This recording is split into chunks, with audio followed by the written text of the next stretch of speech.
Welcome back to the Jonestead. I'm Mary. Today's Tuesday, April 21st, 2026. And Bloomberg News reported just this morning that top oil traders say worst of demand hit is yet to come.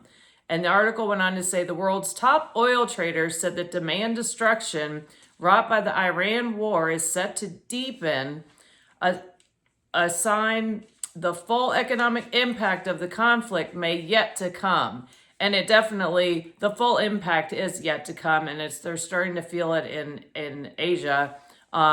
We will feel it here in the United States this summer. Going back to the article, it said since the war began, crude oil and refined product supplies have been slashed by 13 million barrels a day. Frederick Lassier of Gunvor's Global, head of research and analysis, said, if you don't get any reopening in the next 3 months' time, then the case becomes a macro issue where the world is about to fall into a recession. So we will be talking global recession. And we're now 52 days into this on-off conflict. And last I checked about an hour ago, the price of crude is $90 to $95 a barrel. So it has gone up. And you know, of course, the work would be over right now, or then it'll start again. But from what I was reading this morning, it certainly doesn't sound like it. And the Strait of Hormuz is still closed. So here, and we have felt it here in the United States, specifically at the gas pump.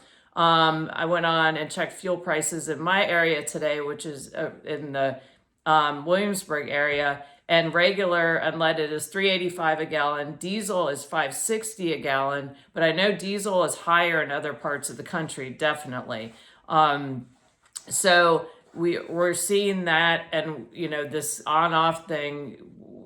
The president says, tweets out something, and the markets react, and then tweets out something else, and the markets react again, up and down and up and down.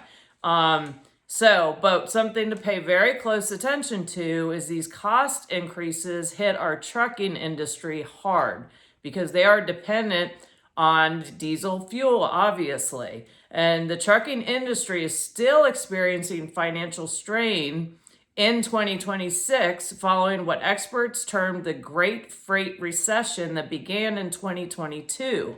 And according to an article in Yahoo Finance, trucking company bankruptcies continue in 2026 due to weak freight demand, high operating costs, which would be a rising labor, fuel, and insurance. And so that cost of fuel has not improved. It's making things more difficult. And so far, just in 2026, several logistics and trucking companies have filed for bankruptcy protection. Newkirk Logistics, STG Logistics, Standard Forward Freight, and Bullmark, B&G Enterprises, Mare Island Dry Docks, Santon Auto and Truck Repair Center, Lancaster Packaging, Fetz Manufacturing, Global Logistics and Fulfillment. And that's just in 2026.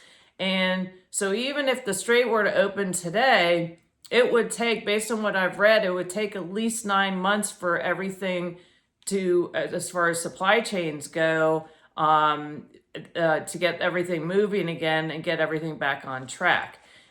So our trucking industry is the backbone to our supply chain and in the United States, and it moves about 70% of all freight in the United States. So if trucks stopped in the U.S., what would happen? If we just had the trucks all of a sudden, the fuel's cut off, or we can't afford the fuel, the impacts would be incredible. So if trucks stopped in the U.S. within 24 hours, the following would happen. Delivery of medical supplies will cease. Hospitals will run out of basic supplies. Service stations will begin to run out of fuel. Just-in-time manufacturing will develop component shortages, and nearly 100% of all manufacturers in the United States have switched to just-in-time manufacturing. So that'd be an immediate. U.S. mail and package delivery will stop. Within 1 day, food shortages will start. Again, this is just within the first 24 hours of trucks stopping. And automobile fuel availability and delivery will dwindle, leading to skyrocketing prices and long lines at gas pumps. So that's what 24 hours in.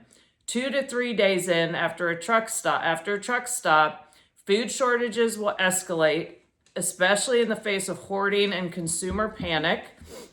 Supplies of essentials such as bottled water, powdered milk, and canned meat at major retailers will disappear.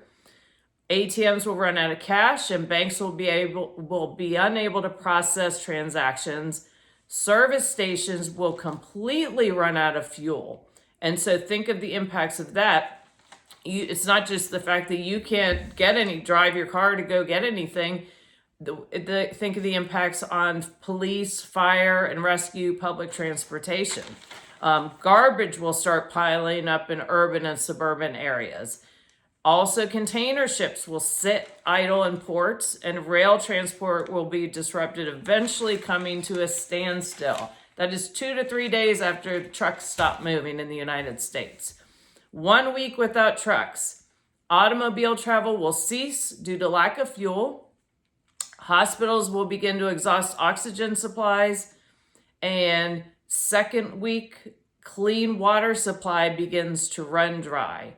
And then by week 4, the nation's clean water supply is depleted.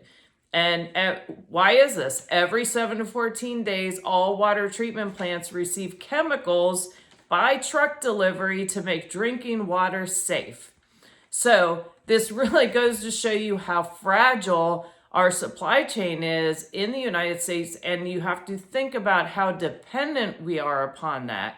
And that is why it is so important to prepare. Between what's going on with the Strait of Hormuz and weather events, if there's any kind of major weather impacts or a cyber attack on the system that would affect the trucks to be able to transport the goods and services throughout the country. So our whole supply chain is very fragile. And that's why it's really important to make sure you're prepared and stock up. Think about things you use regularly and just stock up on them and buy them today, because from what I'm reading, it looks like this summer things are going to be limited or they're going to be very costly. And also I want to add, once you realize how important the trucking industry is to your daily life, maybe show a little more courtesy to the truck drivers that are on the highway. And I know I've talked about there have been some issues with certain unqualified individuals behind the wheel, but overall, this industry, the people that work in this industry are very hardworking, and my husband is a truck driver, and the stories he tells me, people actually think they're infallible, and they will just cut off these trucks, and these trucks cannot stop on a dime. And so make sure, just think about how important these delivery systems are and the people behind those wheels are to your daily lives, and maybe show them a little more courtesy and also give them a little more space in order for them to be able to make deliveries from point A to point B. So anyway, thanks for watching. Please like, subscribe, and share, and I look forward to talking to you all again soon. Have a great day.